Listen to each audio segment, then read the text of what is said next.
மாண்புமிகு அமைச்சர் ஊரக வளர்ச்சித்துறை மற்றும் நீர்வளத்துறை அமைச்சர் அவர்கள் விளக்கம் அளிப்பார்கள்.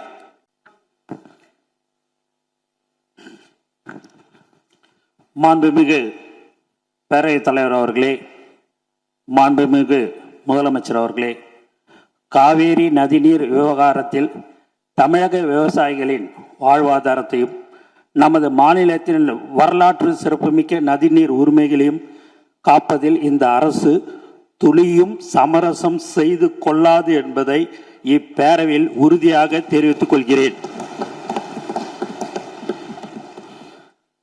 கர்நாடகாவின் தற்போதைய முதலமைச்சர் அவர்கள் மேகதாது பிரச்சனையை சமீபத்தில் எழுப்பிய உடனேயே மாண்புமிகு தமிழக முதலமைச்சர் அவர்கள் 25/5/2026 அன்று அரசு தலைமை வழக்கறிஞர், உச்ச நீதிமன்ற மூத்த வழக்கறிஞர் மற்றும் உயரதிகாரிகளுடன் ஆலோசித்து இப்பிரச்சனையை குறித்து எடுக்க வேண்டிய நடவடிக்கைகளை பற்றி அறிவுறுத்தினார்கள்.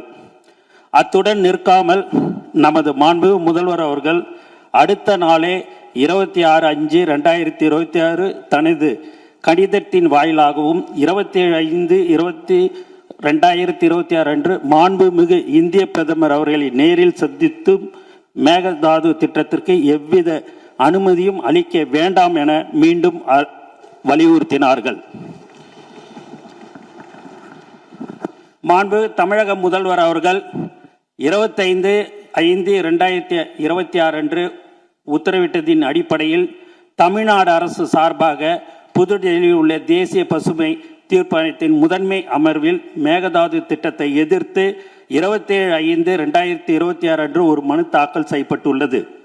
இந்த சூழலில் மாண்புமிகு தமிழக முதல்வர் அவர்கள் 18/6/2026 அன்று அமைச்சர்கள், சட்ட வல்லுநர்கள் மற்றும் காவேரி தொழில்நுட்ப குழு மற்றும் பன்மாநில நதிநீர் பிரிவினை தலைவர் ஆகியோருடன் ஆலோசித்த பின்னர் மேகதாது திட்டத்தை எதிர்த்த ஒரு தீர்மானத்தை முன்மொழியலாம் எனவும் அதற்கு அனைத்து சட்டமன்ற உறுப்பினர்களின் ஒருமித்த ஆதரவை கோரலாம் எனவும் முடிவெடுத்தார்கள்.